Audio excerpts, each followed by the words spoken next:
자, 오늘 저희들에게 주신 하나님의 말씀 들을까요? 오늘은 사사기 11번째 시간입니다.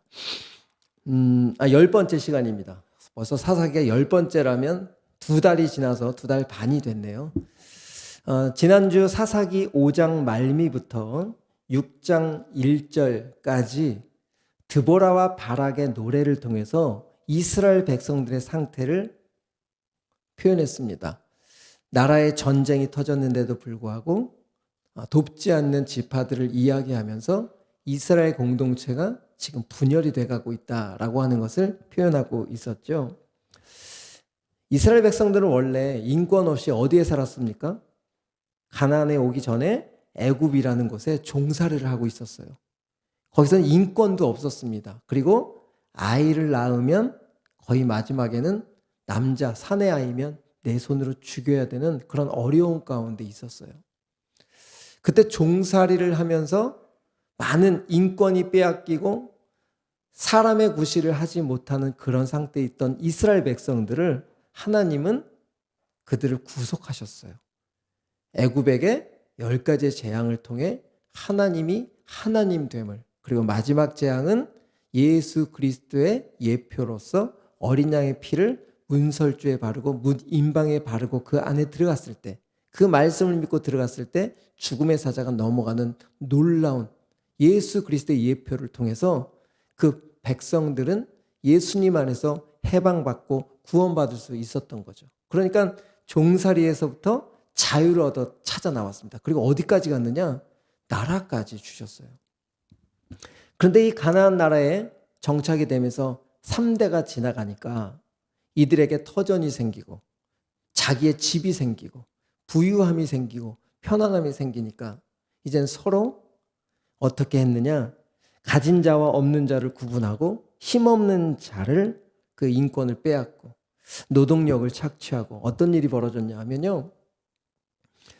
자기는 이스라엘 백성이니까 하나님이 정하신 안식일을 지키는 거예요. 그런데 주일날도 수확을 하고 싶은 거죠. 주일날도 더 많은 밭에 있는 곡식들을 얻기 위해서 종들은 안식일날 일을 시켰던 거예요. 자기는 안식일을 지킨다고 겉으로 포장되어 있지만 자기의 종들은 주일날, 안식일날도 일을 시키면서 그렇게 이중적으로 살기까지 되었던 거죠. 이 이스라엘 백성들을 그냥 놔두실 수가 없겠죠. 왜냐하면 욕심이 이들을 지배하기 시작하면서 서로와 서로가 분열이 되고 서로를 미워하고, 하나님이 이 공동체를 만든 이유가 뭐겠습니까? 우리 전주 안디옥 교회 청년 한울림이라는 공동체를 주신 이유가 뭘까요? 여러분들을 하나님은 구별하신 겁니다. 예수님을 통해서 여러분들을 구별해 놓으셨어요. 하나님의 자녀로 구별해 놓으셨습니다. 그렇다면 우리 공동체가 밖에서 봤을 때 그렇게 하나 되고 서로 사랑하고, 저 공동체는 어쩌면 정말 예수님의 모습이 보일까라고 하는 모습으로 되기를 원했던 거죠. 이스라엘 백성들이 그렇게 되기를 원했던 거예요. 그래서 계속 먹이고 입히고 가나안 땅도 거저주시고, 이들이 한 것이 아무것도 없었어요. 오직 하나님의 약속을 믿고 쫓아가기만 했더니 그 모든 것들을 누리게 되었던 거죠. 근데 어느 날 그 하나님이 하신 일은 다 잊어버리고 내가 가진 것에 마음이 빼앗기고, 또한 내가 더 가지려고 하는 욕심이 생기기 시작하면서 이제는 한 공동체가 분열되기 시작하고, 이 민족의 전쟁이 터졌어도 돕지도 않는 이런 일들이 시작되었던 거죠. 그런데 하나님은 이들 그냥 두실 수가 없었습니다. 왜냐하면 사랑하니까. 여러분, 사랑하니까 하나님이 조금 어려움도 허락하시는 거예요. 그래서 어느 족속을 들었죠? 미디안이라는 족속을 들어왔습니다. 두 번째는 아말렉, 그리고 세 번째는 동방의 여러 나라들. 그 세 나라들을 통해서 이스라엘을 압력을 했고 침략을 했고, 7년 동안 우리 6장 2절부터 한번 읽어볼까요? 어떤 일들이 벌어지는지 우리 같이 한번 읽어보겠습니다. 미디안의 손이 이스라엘을 이긴지라.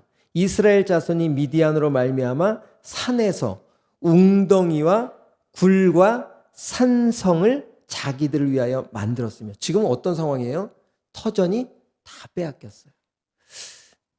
자기 터전이 빼앗겨 보니까, 자기가 누리던 것을 빼앗겨 보니까 그제서야 자기들이 어떻게 살았는지를 돌아보는 거예요. 또 3절에 보니까 이스라엘이 파종한 때면 1년에 농사를 다 지으면 그때 돼서 메뚜기처럼 미디안 사람들이 올라와가지고 그 수확 싹 걷어가는 거예요.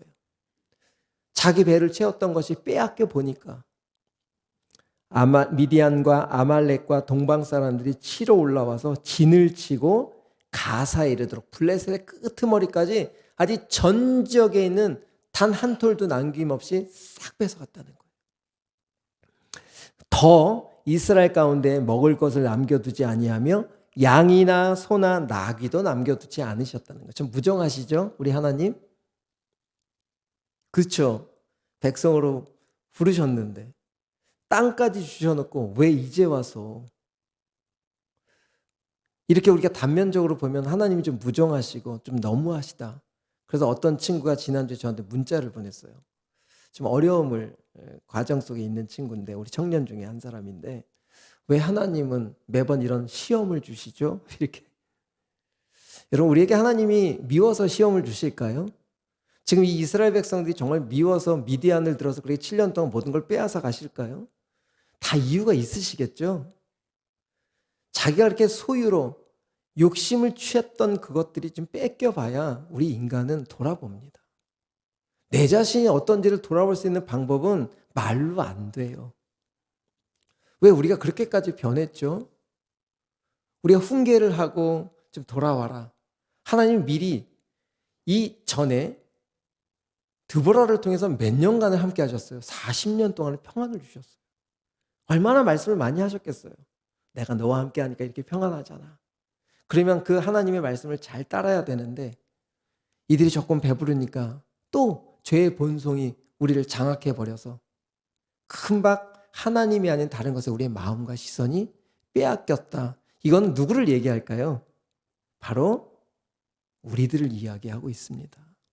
그렇다면 하나님은 우리들에게 맞춤으로 미디안 같은 혹 시험을 주실 수도 있다고 생각해요. 하지만 그 시험은 우리를 죽이고 멸망시키려고 주시는 것이 아닙니다. 꼭 기한이 있으세요. 하나님이 허락하신 시험은 기한이 있으세요. 분명히 기한이 있고 그 이후에는 돌이키기만 한다면 하나님 그 뒤에 훨씬 더 긴 시간의 평안을, 안식을 허락하신다는 사실인 거죠. 그러니까 이 시험을 주시고 어려움을 주시는 것은 우리를 힘들게 하려고 하는 것이 아니라 진짜 회복하시려고. 원래 너희들의 목적으로 돌아왔으면 좋겠다. 나와 원래 관계했던 그 자리, 그 평안함을 다시 누렸으면 좋겠다. 세상을 것 가지고 취해서는 절대 너희가 평안을 누릴 수가 없다. 너희들의 안식을 세상의 것 가지고는 절대 만족을 느끼지 못한다라는 것을 알려주시는 거죠. 사사기 6장 6절, 시험이 아니라 하나님은 선순환을 만드시는 과정입니다. 꼭 기억하세요. 그리스도인에게 주시는 여러 가지 좀 환경적인 어려움들은 꼭 기억하십시오. 하나님이 선순환으로 바꾸시기 위한 과정입니다. 악순환을 반복하는 우리 인간들, 조금 부유해지면 악순환으로 반복하는 우리 인간들의 모습이지만 하나님은 선순환을 하시는 분이세요. 절대 우리를 악하게 나쁘게 만드는 분이 아니십니다. 꼭 기억했으면 좋겠어요. 보세요. 7년 만에 이스라엘이 미디안으로 말미암아 궁핍함이 심한지라, 힘들고 어려워지니까 내가 힘들게 했던 사람이 눈에 들어오기 시작하고, 내가 취하고 다른 사람을 등한시했던 그 등한시한 일들이 생각이 나기 시작하고, 자기가 동굴에 살아보니까, 자기가 산속에 숨어보니까 보이지 않던 것들이 보이는 거예요. 여러분, 신앙은 좁은 시선이 넓혀지는 겁니다. 나에게 집중되어 있던 시선이 다른 사람을 향하는 시선으로 바뀌는 것이 신앙입니다. 그것이 믿음이에요. 하나님은 나만을 위하는, 내가 주인 돼서 내 목적으로 내 배를 채우기 위한 그런 이기적인 사람으로 그리스도인을 만들고 싶어 하지 않으셔서. 왜요? 우리 주님이 하늘의 본체를 버리고 오신 분이기 때문입니다. 하늘의 영광까지 뒤로 하시고 누구를 사랑하기 위해서요? 우리를 사랑하기 위해서. 그게 우리의 본질입니다. 사랑하는 것. 다른 사람에게 시선을 돌리는 것, 내 옆 지체에게 돌리는 것. 좀 내가 아직 피드백을 받아보지 못했지만 단기 선교 갔다 와 보니까 우리나라보다 좀 어려운 나라에 가보니까 좀 불편해 보니까 제가 중국에 코로나 전에는 꽤 많은 사역을 다녔습니다. 참 중국에 못 사는 지역들이 많아요. 여러분, 중국 화장실은 옆 사람과 같이 보이는 곳에 앉고 참 불편한 것이 한두 개가 아닙니다. 그렇게 힘들고 어렵게 그 하얼빈 북쪽 지역에 제가 사역을 다녀왔었는데 뜨거운 물이 없어서 60명이 함께 합숙하며 우리 수련회를 하고 있는데 그 뜨거운 물이 없으니까 영하 40도예요. 그런 데서 주전자로 하나 물 끓여가지고 조금씩 나눠서 쓰는 거예요. 그러니까 이 한국 사람 씻지 못하면 그 딜레마 이게 있잖아요. 진짜 정말 힘들더라고. 씻지를 못하니까. 근데 거기서 우리에게 대중목욕탕에 목욕권을 주시는 거예요. 사역자들이라고. 천국이었습니다. 근데 너무 지저분했어요. 대중목욕탕이. 그 안에 다 담배 피시고 담배째가 다 물에 떠. 지금 상황이 그렇습니다. 그런데 그렇게 한 열흘을 사역하고 인천공항에 오니까 화장실이 너무 좋은 거예요. 거기서 밥도 먹겠더라고. 우리 환경에 여러분 금방 그 어려운 환경 속에서 우리가 그분들은요 그런 어려운데 말씀을 듣는데 흐트러짐도 없습니다. 10시간을 달려와서 말씀을 들어요. 그리고 한 2시간 예배 드리는데 더 해달라고, 더 전해달라고. 그리고 또 10시간을 갔다가 그 다음날 또 10시간을 타고. 그런 간절함이 있어요. 근데 한국 분들은 간절함이 다 사라져버린 거예요. 간절함이 사라진 이유는 뭘까요? 하나님 없이도 괜찮다는 거거든요. 내 배가 따뜻하니까, 내가 가진 게 있으니까 하나님 그렇게 큰 필요가 없다는 거예요. 이게 한국 사람의 특성이에요. 이스라엘 백성들이 좀 그렇습니다. 지역을 주고 땅을 주고 자기 밥그릇을 주기 시작하니까.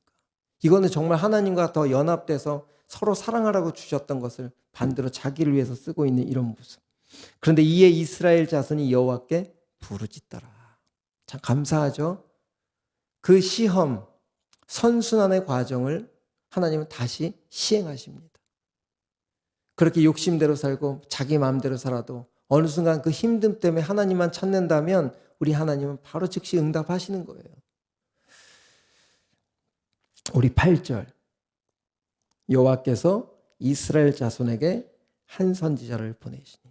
여호와께서 이스라엘에게, 여호와께서 우리 하늘의 공동체에게 한 선지자를 보내시니. 여기 여러분 좀 다른 게 있죠? 그동안은 어떻게 됐었습니까? 어려움이 있으면 바로 사사를 세워서 바로 전쟁을 통해 이기게 하셨어요. 그런데 이번에는 사사가 아닌 누굴 보내셨어요? 선지자를 보내셨다는 거예요. 좀 다르죠? 왜 그랬을까요? 이번 기드온 시대는 왜 하나님이 사사를 먼저 세우지 않고 선지자를 먼저 보내셨을까요? 바로 이스라엘 백성들은 당장 어려운 환경만 벗어났으면 하는 마음이 훨씬 더 컸던 거예요. 우리도 그럴 수 있죠?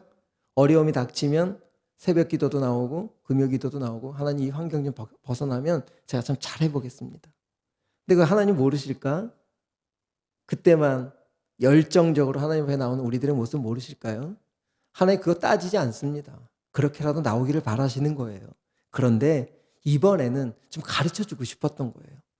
너희들이 왜 이런 7년 동안의 어려움을 당했는지 좀 내가 가르쳐주면 안 되겠니? 라고 해서 좀 선지자를 먼저 보내신 거예요. 너희들이 왜 이렇게 죄가 반복되고 있고 너희들이 이 죄로 인해서 왜 어려움을 겪고 있는지 한번 내 이야기 좀 들어볼래? 해가지고 그 다음부터 8절 이후에 그렇게 기록하고 있는 거예요. 다 잘 들어야 돼요. 우리도 똑같은 상황이니까. 그렇죠? 한번 읽어봅시다. 여호와께서 이스라엘 자손 한 선지자를 보내시니 그가 여러분에게 이르되. 우리한테 얘기하시는 겁니다.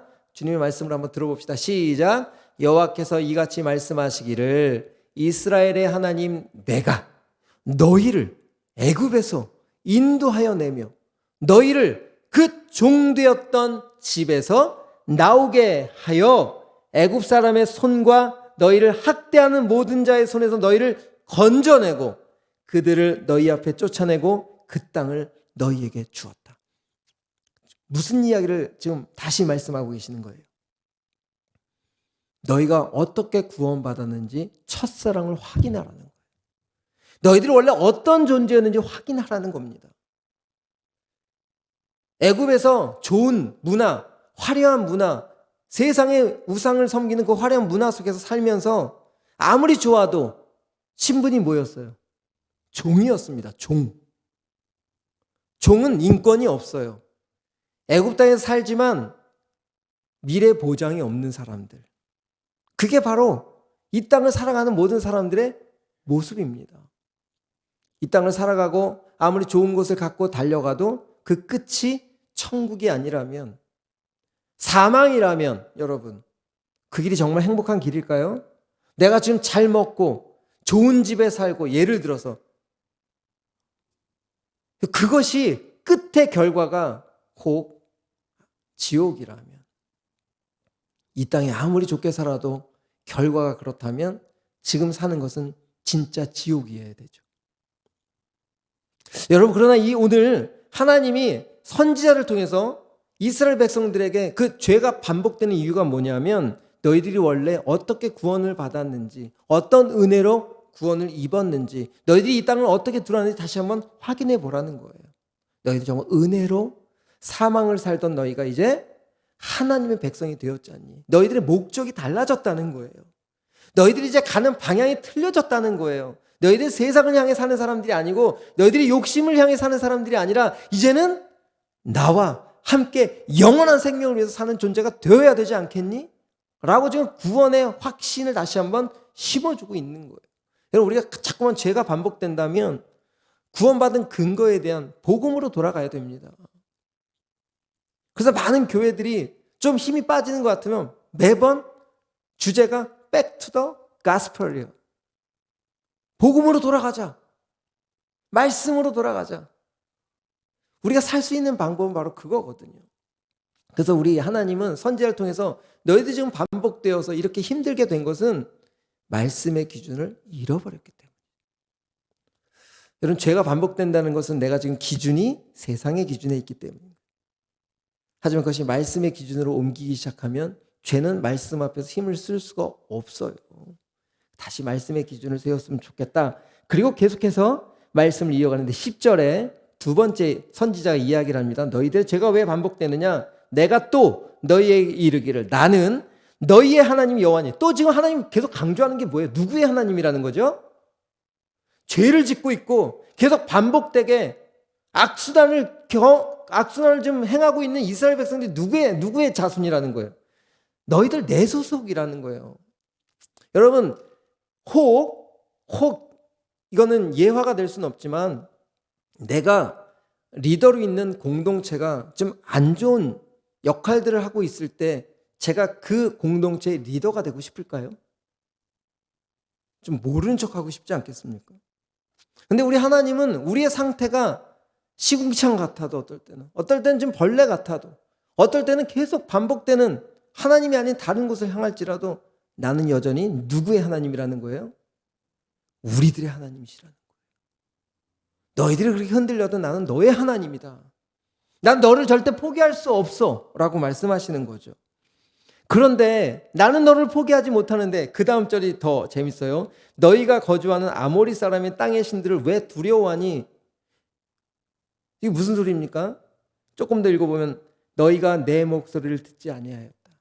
왜 내 사랑을 받아주지 않니? 나는 너를 끝까지 사랑하고 너를 붙잡고 함께하고 싶은데 왜 너희들은 내 손을 붙잡아주지 않니? 라고 하는 거죠. 어느 순간 하나님의 음성, 하나님의 말씀, 하나님의 사랑, 그런 것들이 좀 무뎌지기 시작한 거예요. 여러분, 이 사랑하는 관계는 매일 새로워야 되는 게 원래 맞는 건데, 우리 인간의 사랑은 좀 내가 만족이 채워지면 그 사랑이 조금 시들시들해집니다. 그렇지 않나요? 여기서 서로 사귀는 사람들, 혹 신혼부부로 갔다 온 사람들이 신혼 전과 지금이 똑같다? 너무 행복한 일이죠. 근데 우리 인간의 사랑은 그렇지 않습니다. 상대방의 상태에 따라서 좋았다 싫었다 해요. 근데 우리 하나님 그렇지 않다는 거예요. 우리의 상태와 변화무쌍과 상관없이 당신의 사랑은 온리 우리를 위해 계시다는 것을 한 번 더 강조해 주시는 거예요. 여러분의 상태와 상관없이 다시 돌이키기만 하면 그 사랑 내가 받아주겠다는 거예요. 우리 하나님이 바로 그 얘기를 하시는 거예요. 그러니까 선지자를 통해서 지금 이스라엘 백성들이 뭘 얘기하는 거예요? 두 가지. 내가 너를 구원했잖아. 내가 구원했다면 끝까지 너를 포기하지 않아. 이 얘기하고 있는 거예요. 돌이키기만 해. 내가 절대 너를 구원했기 때문에 너를 포기하지 않아. 여러분, 자, 이렇게 너희들이 왜 잘못하고 있는지, 너희들 향한 하나님의 마음이 무엇인지를 선지자를 통해서 알려줬어요. 그렇죠? 그 다음에 하나님이 어떤 일을 하십니까? 사사를 세우시는 거예요. 자, 11절 다 같이 읽겠습니다. 상반절만 시작. 여호와의 사자가 아비에셀 사람 요아스에게 속한 오브라에 이르러 상수리 나무 아래 앉으니라. 자, 여기 이제 중요한 단어가 하나 나왔어요. 여호와의 사자가 드디어 등장을 합니다. 선지자는 이제 빠지시고 사자가 등장해서 지금 어디에 앉았어요? 자, 다시 올려주세요. 어디에 앉아 있습니까? 상수리나무. 상수리나무 사진 좀 한번 띄워드릴까요? 이게 상수리나무입니다. 이스라엘의 대표적인 나무예요. 자, 우리나라에 어떤 나무 같아요? 느티나무 같죠? 느티나무 알아요? 모르는구나. 느티나무가 딱 이렇게 생겼습니다. 자, 이 느티나무는 제가 양평에서 살 때에도 느티나무가 100년이 넘은 느티나무가 있었어요. 근데 그 느티나무는 그 동네 모든 사람들이 여름만 되면 그 거의 뭐라 그러죠? 주위에 그 벤치를 놓고 그냥 사랑방 같은 곳이에요. 쉼을 주는 곳입니다. 애들은 그 느티나무에 올라가서 매미도 잡고 아주 놀이터죠. 사랑방 같은 곳이에요. 지금 이 상수리 나무, 큰 나무는 무슨 나무냐? 모두를 품어내는 그런 뜻이 있어요. 하나님의 마음을 대변하고 있는 거죠. 지금 여호와의 사자가 어디에 앉아 있는 거예요? 상수리 나무, 하나님의 마음을 대변하고 있는 거예요. 너희들이 변화무쌍한 상황에도 하나님의 모든 것을 품어내는 그런 하나님의 마음을 대변하고 있는 거죠. 자, 근데 나무 얘기를 한 두 가지만 더 해봅시다. 제가 나무를 좀 정리하다 보니까 이 상수리나무, 이스라엘의 상수리나무는 한국의 대부분의 이 북쪽 지역에 있는 느티나무와 같은데 제주도에는 또 비슷한 나무가 있어요. 팽나무. 거의 비슷하게 생겼죠? 제주도에도 이 팽나무가 있는데 이 팽나무를 보고 현기영이라는 소설가가 이런 글을 썼습니다. 우리 한번 올려주실까요? 우리가 같이 읽어봅시다. 시작. 몸에 파란만장한 서사시가 아로 새겨져 있다. 이게 누구를 향해서 쓰고 있다고요? 그 팽나무. 두 번째, 끝없이 반복된 승리와 패배, 안식과 역경으로서의 한 생에 가뭄, 폭풍, 혹한 그 혹독한 시련이 나무를 그토록 아름답게 만들어 놓았을 것이다. 여러분, 그 나무가 100년을 살았다고 쳤을 때 그 수많은 인생 속에 다가오는 폭풍과 바람과 수많은 추위와 그 모든 것들을 견뎌낸 그 자리, 모든 것을 품어낸 자리, 여전히 그 자리에 계신 바로 이 큰 나무의 의미는, 그래서 옛날에는 약간 신적인 경배를 했던 거예요. 우리 어른들이 샤머니즘적으로. 그렇지만 이 성경에서 이야기하는 그런 뜻은 아니고 하나님의 큰 마음, 그동안 하나님이 여러 시대 속에서 그 변화무쌍한 인간들의 모습 속에서도 끝까지 그 구실을 하고 계시는 그 하나님, 상수리나무 하면 여러분 이제 기억하시겠죠? 하나님의 넓으신 그런 뜻입니다. 근데 나무 하나 얘기를 더 해볼게요. 먹감나무라는 이제 있습니다. 이 사진 한번 볼까요? 그 쪼개놓은 거예요. 이게 많이 보던 거죠? 이 나무가 비싸게 탁자가 돼서 팔리기도 합니다. 그런데 여러분, 이 시커먼 상처가 왜 생긴 것 같아요? 나무의 이 아니잖아요. 겉에는 그래도 그럴듯하지만 안은 좀 시커멓게 썩어 있잖아요. 저 왜 그렇게 될까요? 저기는 바로 부러진 나무, 또 사람들이 던진 돌 사이로 빗물이 들어간 것을 자국책으로 저것을 견뎌낸 흔적입니다. 여러분, 이거는 정말 중요한 얘기예요. 상처를 무늬로 바꿔놓은 거예요. 제가 말씀드리고 싶은 것은 뭐냐면 이 큰 나무의 겉에는 그럴듯해 보이지만 그 안에 수많은 상처와 수많은 그 어려움 속에서 그것을 지탱해 오신, 저는 이 하나님의 마음을 좀 여러분에게 대변하고 싶었던 거예요. 자, 11절 한번, 그런 아름드리와도 같은 그 하나님은 넓은 마음으로 누구를 부르시는지 한번 볼까요? 11절 드디어 오늘 주인공이 나옵니다. 이제 5분만 더 이야기하고 마무리하겠습니다. 여호와의 사자가 상수리 나무 아래에 앉으니라. 마침 요아스의 아들 기드온이 미디안 사람에게 알리지 아니하려 하여 밀을 포도주 틀에서 타작하더니. 여러분, 밀은 뭔지 알죠? 쌀 알갱이를 터는 거예요. 그러면 넓은 마당 같은 데 털어야 되는 게 맞잖아요. 멍석 깔아놓고. 그런데 지금 포도주 틀 하나 사진을 보여드릴까요? 포도즙 틀은 바로 이렇게 작습니다. 저기서 이제 발로 밟아서 즙을 내는 거예요. 옛날 사람들은 그렇게 밟아서 즙을 냈습니다. 이게 바로 포도즙 틀이에요. 포도를 다 저기다 집어넣고 밟아서 즙을 내서 그 흐름으로 흘러가게끔 돼 있어요. 그러면 저기서 좀 밀을 깠다는 것은 무슨 뜻이에요? 숨어서 하나하나를 털었다는 거예요. 지금 기드온이 하나님이 부르신 사산인데 지금 어떤 모습이에요? 왜 저 숨어서 밀을 까야 됐을까요? 지금까지 들었지만 누가 찾아와서 뺏어가니까, 미디안 사람들이 와서 뺏어가니까 자기 혼자라도 먹고 살기 위해서 저 숨어가지고 밀을 깐 거예요. 그런데 중요한 것은 뭐냐면 이 포도주 틀에서 밀을 까고 있는, 밀을 타작하고 있는 그 기드온을 부르시고 있대요. 여러분, 기드온이라는 이름의 뜻이 있습니다. 베어내다라는 뜻이 있어요. 기드온, 무슨 뜻이라고요? 베어내다. 이것은 우상 산당을 베어내고 바알 신상을 베어내는 그런 뜻이 담겨져 있어요. 그런데 지금 기드온의 모습은 어때요? 우상을 베어내는 그런 용감함의 모습이에요? 아니면 아주 비굴한 모습이에요?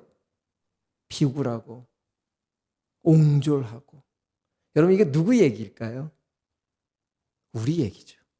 우리 안에 그리스도 군사로 우리를 세워주셨는데 우리의 겉모습 기드온처럼 매번 옹졸하고 두려워하고 힘들어하고 연약해하고.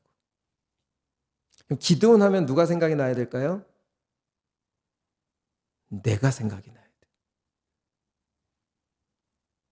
여러분, 그리스도인이잖아요. 여러분 안에 성령님 계시잖아요. 완전하신 성령님.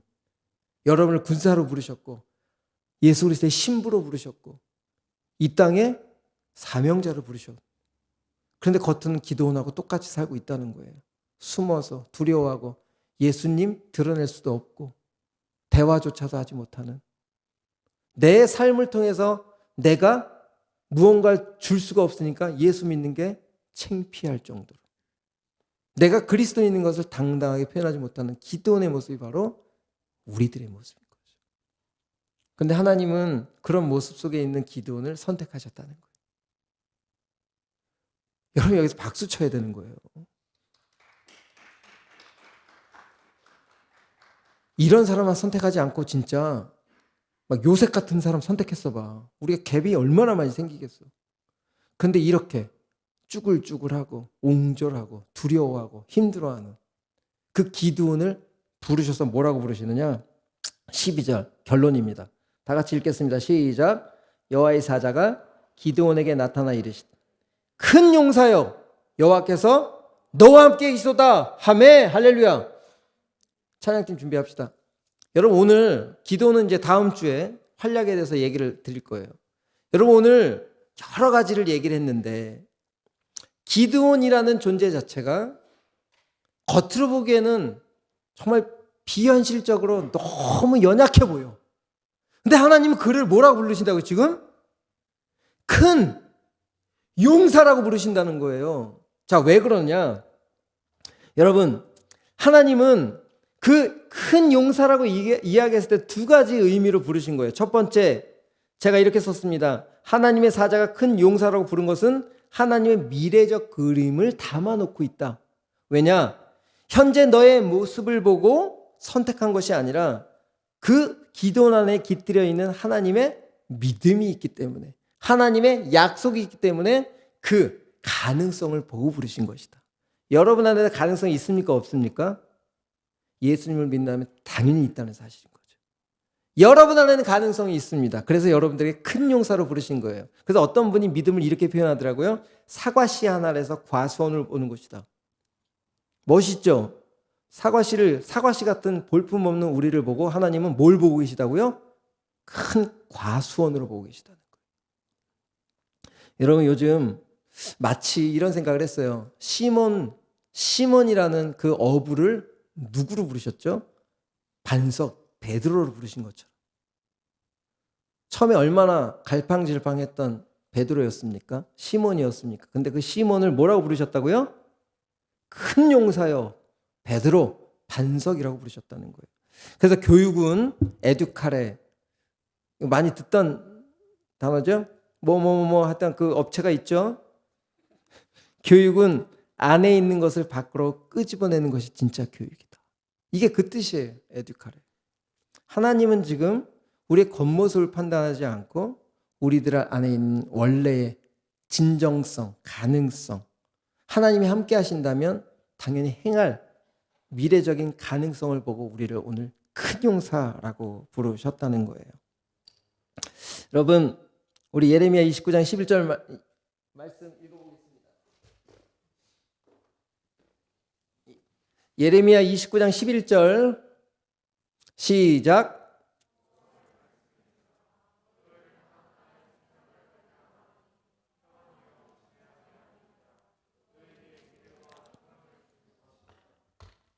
아멘. 여러분, 이 말씀 한 주간 동안 꼭 붙잡으시기 바랍니다. 그리고 사사기 오늘 6장 12절 기드온에게 큰 용사여, 시작, 큰 용사여 여호와께서 너와 함께 계시도다. 그랬기 때문에 큰 용사로 부르신 거예요. 누가 함께 하십니까?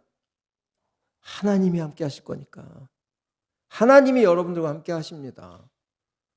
여러분, 내 지금 현재 모습 기드온처럼 좀 비굴하고 좀 그렇게 불편하게 있어도 하나님은 우리를 그렇게 부르신다는 사실 꼭 기억하시고 한 주간 동안 어디를 바라보실까요? 말씀, 하나님의 가능성을 보고 달려가는 우리 모두가 되었으면 좋겠습니다. 선한 능력으로라는 찬양으로 제가 준비는 했는데 아까 했던 주만 의지해 우리 찬양을 할까요? 찬양팀. 의지했던 모든 것 변해가고 억울한 마음은 커져가네. 부끄럼 없이 살고 싶은 마음 주님 하시네. 모든 일을 선으로 이겨내고 죄의 유혹을 따르지 않네. 나를 구원하신 영원한 그 사랑 크신 그 은혜 날 붙드시네. 이 찬양 아까 우리 말씀 전에 했던 찬양입니다. 이 찬양 이제 부르시면서 우리의 고백이 되었으면 좋겠습니다.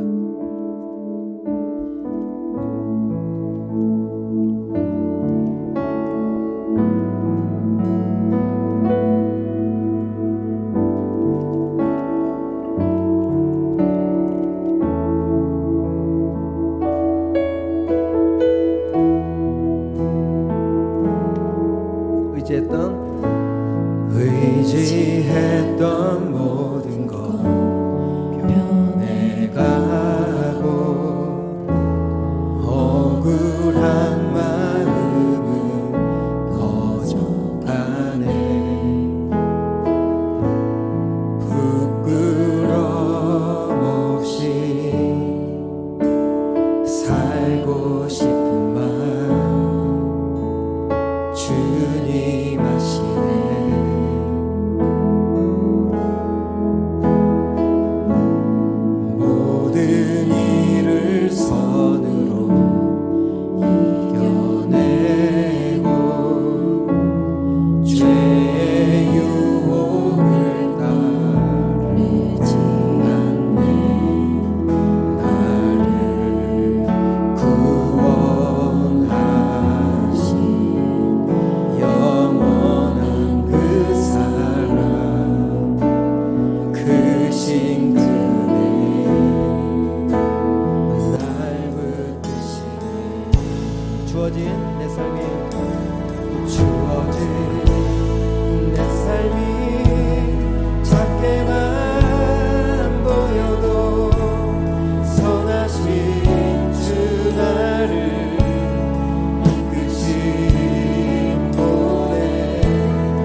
준비했던 모든 바보 억울한 마음은 거절하네 부끄럼 없이 살고 싶은 마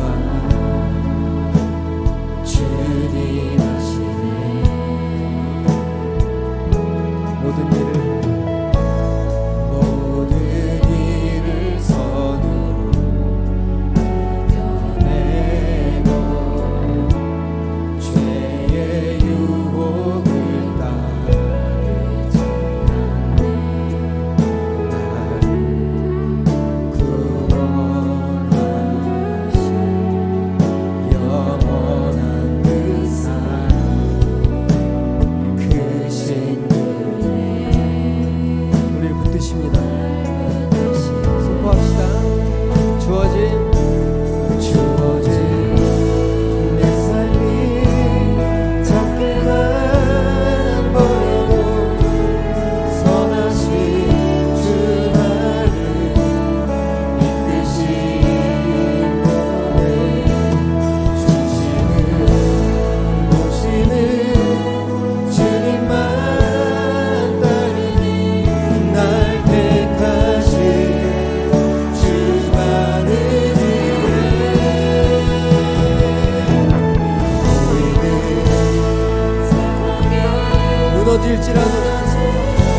무너질지라도 예수 능력이 나를 이끄네 보이지 않아도 주님만 따르네 내 평생 주님을 노래 우리 마지막 한 번 더 고백합시다. 주어진 내 삶에 주어진 내 삶이 작게만 보여도 선하신 주 나를 이끄신 분의 중심을 모시는 주님만 따르네 날 택하신 주만을 위해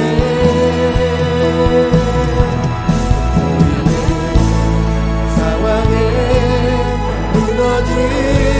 무너질지라도 예수 능력이 나를 이끄네 보이지 않아도 주님만 따르네 내 평생 주님을